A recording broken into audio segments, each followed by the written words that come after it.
Bismillahirrahmanirrahim. Assalamualaikum warahmatullahi wabarakatuh. Bismillah, alhamdulillah, wassalatu wassalamu ala rasulillah.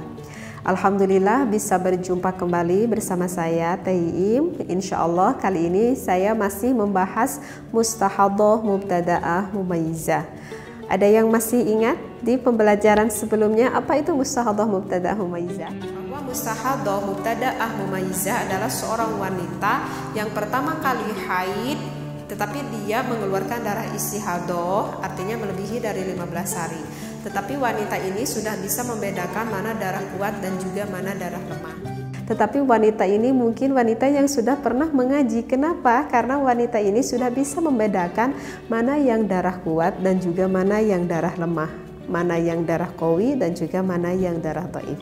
Jika di dua video sebelumnya saya sudah menerangkan apa syarat yang termasuk mustahadah, mubtada'ah, mumayyizah dan apa yang tidak termasuk syarat mubtada'ah, mumayyizah, maka kali ini saya akan membahas bagaimana jika seorang wanita yang mustahadah, mubtada'ah, mumayyizah, maka untuk wanita ini misalkan di video sebelumnya saya menerangkan bahwa contoh wanita ini mengeluarkan darah pada bulan Agustus seperti itu ya.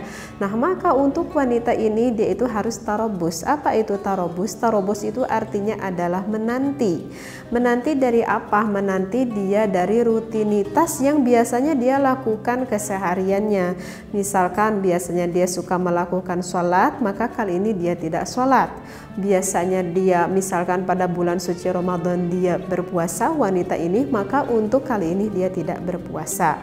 Jika kurang paham, misalkan untuk wanita yang mustahadah, mubtada'ah, mumayyizah, artinya kan seorang wanita yang mengeluarkan darahnya itu melebihi dari batas 15 hari.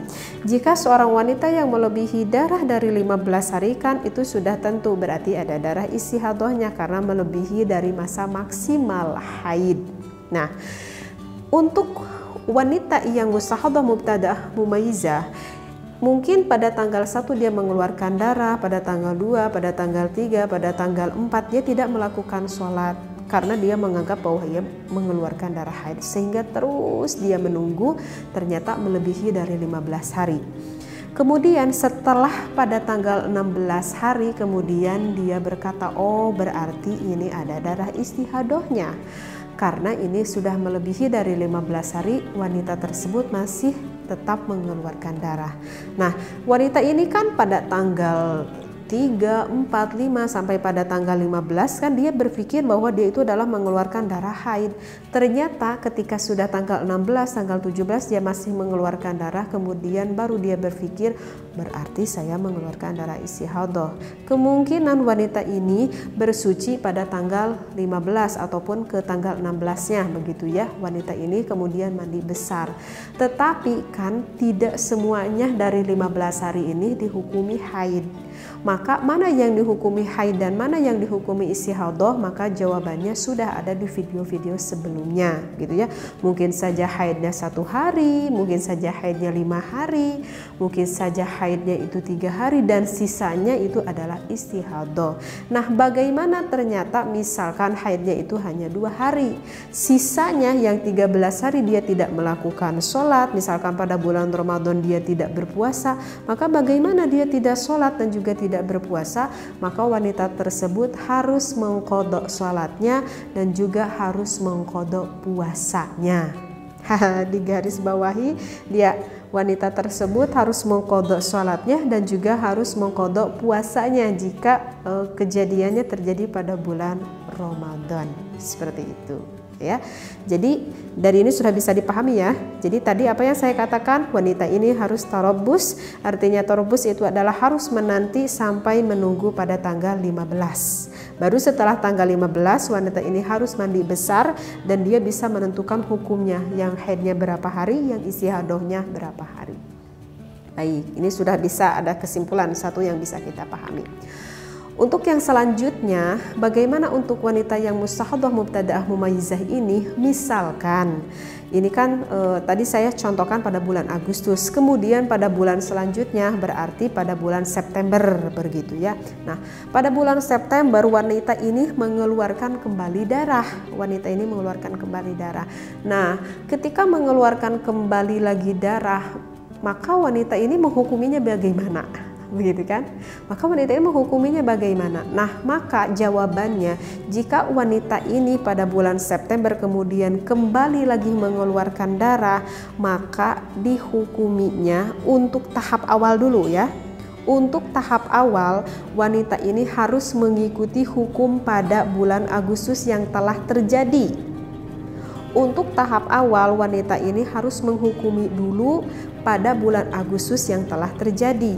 Misalkan pada bulan Agustus wanita ini mengeluarkan darah pada tanggal 1 sampai tanggal 20, terus mengeluarkan darah sampai 20 hari. Tetapi wanita ini sudah bisa menarik kesimpulan bahwa haid sayahnya itu adalah 5 hari misalkan, ya. Dicermati, tanggal 1 sampai tanggal 20 mengeluarkan darah, tetapi dia meyakini bahwa haidnya itu hanya 5 hari pada bulan Agustus. Kemudian pada selanjutnya pada bulan September kembali mengeluarkan darah. Nah, ketika mengeluarkan darah pada bulan September karena sudah ada bayangan bahwa haidnya itu 5 hari, maka wanita ini pada bulan September dihukumi dulu seperti kayaknya bulan Agustus. Berarti menghukumi dulu haidnya itu adalah 5 hari. Ya. Nah, pada bulan September. Ketika sudah 5 hari wanita ini masih mengeluarkan darah, pada tanggal 6 masih mengeluarkan darah, walaupun wanita ini pada tanggal 6 masih mengeluarkan darah, pada tanggal 6 wanita ini harus mandi besar. Ya, ingat-ingat, pada tanggal 6 wanita ini harus mandi besar. Dan setelah mandi besar, ya niatnya sama seperti kita niat menghilangkan hadas besar begitu ya. Wanita ini harus bermandi besar dan dia harus sholat. Jika pada bulan Ramadan dia harus berpuasa, niatnya sudah saya terangkan di video sebelumnya dan tata cara sholatnya sudah saya terangkan jelas di video-video sebelumnya, bisa dilihat. Jika bagi yang belum pernah mendengar bisa dilihat di video pembahasan saya yang sebelumnya di dalam mengenai masalah haid begitu ya. Maksudnya di dalam istihadah itu bisa dipelajari dulu. Maka pada tanggal 6 wanita ini mandi besar, kemudian dia sholat pada bulan Ramadan, kemudian dia puasa. Nah, loh kok saya udah mandi besar? Tapi kan pada tanggal 6 ini saya masih mengeluarkan darah, kok saya harus mandi? Padahal kan masih mengeluarkan darah. Kenapa ulama mengatakan pada tanggal 6 ini wanita ini harus mengeluarkan darah? Karena menghukuminya disamakan dulu seperti contoh yang pada bulan sebelumnya. Karena untuk wanita ini ada 2 kemungkinan. Kemungkinan yang pertama, wanita ini mungkin saja kembali terjadi mengalami istihadah seperti pada bulan Agustus ataupun pada bulan sebelumnya. Kemungkinan yang kedua, wanita ini kemungkinan mengeluarkan darah haid yang normal, artinya tidak mengeluarkan darah istihadah. Karena kan ini masih di dalam kedua kemungkinan yang belum pasti. Sehingga ulama mengatakan yang sudah pasti contoh pada bulan awal dia mengeluarkan haid dihitungnya itu adalah 5 hari. Maka itu alasan pada bulan September dihitung dulu untuk tahap awal 5 hari itu. Jadi pada tanggal 6-nya dia harus mandi besar. Nah, udah wanita itu tuh mandi besar gitu ya. Kemudian dia sholat walaupun masih mengeluarkan darah. Kemungkinan yang pertama, wanita ini adalah beristihadah kembali. Misalkan, oh ternyata benar pada bulan September saya beristihadah kembali dan pada bulan September ini saya mengeluarkan darah misalkan sampai 18 hari. Artinya berarti ada darah istihadah ya, karena melebihi dari 15 hari. Nah, maka bagaimana? Ya udah, kita kan tadi sudah bermandi besar, kita tadi sudah sholat, ya udah. Gitu. Pada tanggal 19 saya suci, ya sudah, kita tidak perlu lagi bermandi besar. Karena sudah menghukumi tadi pada bulan September ini istihadahnya disamakan dengan bulan Agustus. jika contohnya kemungkinan sama dengan kasus pada bulan Agustus. Tetapi pada bulan September wanita ini beristihadah kembali, tetapi dia sudah bisa membedakan dengan contoh kasus mana darah qawi dan mana darah dhaif, maka ikutilah hukum yang selanjutnya pada bulan September, karena wanita ini kan sudah paham, sudah bisa membedakan mana darah qawi dan juga mana darah dhaif. Paham ya? Nah, ini untuk kemungkinan yang pertama. Dan untuk kemungkinan yang kedua, wanita ini tidak mengeluarkan darah istihadah pada bulan September. Tadi pada tanggal 6 dia sudah mandi besar, kan gitu ya. Udah mandi besar, dia itu udah sholat. Misalkan kalau pada bulan Ramadan dia itu berpuasa. Kemudian terus mengeluarkan darah. Ternyata pada tanggal 10 darahnya itu berhenti. Suci terus berhenti. Berarti kalau misalkan suci sampai tanggal 10, berarti kan wanita ini tidak mengeluarkan darah istihadah. Karena apa? Karena kan kalau darah istihadah kalau melebihi 15 hari, sedangkan ini tanggal 10 sudah suci. Berarti wanita ini tidak beristihadah dong pada bulan September ini. Iya, berarti wanita ini nggak mengeluarkan darah istihadah. Loh, kalau begitu bagaimana? Tadi saya sudah mandi besar, tadi saya sudah sholat, dosa nggak saya sholatnya? Maka itu tidak berdosa. Walaupun kita sholat padahal itu dihukuminya itu adalah darah haid, maka itu tidak berdosa. Kenapa tidak berdosa? Karena wanita tersebut sudah berikhtiar. Artinya adalah sudah berhati-hati wanita ini. Seperti itu, karena sudah ada pengalaman dari sebelumnya. Seperti itu ya.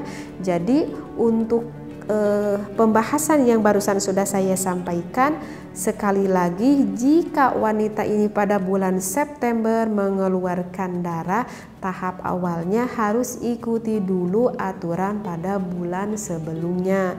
Jika istihadahnya 2 hari, jika istihadahnya 5 hari, maksud saya jika haidnya 2 hari, jika haidnya 5 hari atau 7 hari, maka ikuti dulu seperti bulan sebelumnya, kemudian mandi besar, kemudian dia sholat seperti layaknya dia orang suci.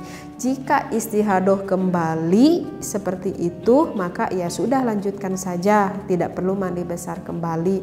Tetapi jika ternyata wanita ini pada bulan September tidak mengeluarkan darah istihadah, artinya kali ini mah bulan Septembernya mah darahnya normal, artinya darah haid, maka wanita ini nanti untuk terakhirnya suci harus bermandi besar kembali, dan sholatnya yang sudah dia lakukan bagaimana, maka itu tidaklah berdosa. Seperti itu ya. Paham gak ya? Karena saya enggak kasih contoh di papan tulis, tapi mudah-mudahan bisa dipahami apa yang sudah saya sampaikan seperti ini gitu ya. Bagi yang kurang paham, ulang dan ulangi lagi apa yang saya contohkan ya, dan dengarkan baik-baik karena takut tidak memahaminya. Insya Allah untuk selanjutnya masih di dalam mustahadah, mubtadaah, mumaizah. Sudah saya katakan kan di video sebelumnya, untuk mustahadah, mubtadaah, mumaizah ini cukup agak panjang juga gitu ya. Saya sekian dulu agar sedikit-sedikit tetapi kita bisa memahaminya. Wallahu a'lam, wabillahi taufiq wal hidayah. Wassalamualaikum warahmatullahi wabarakatuh.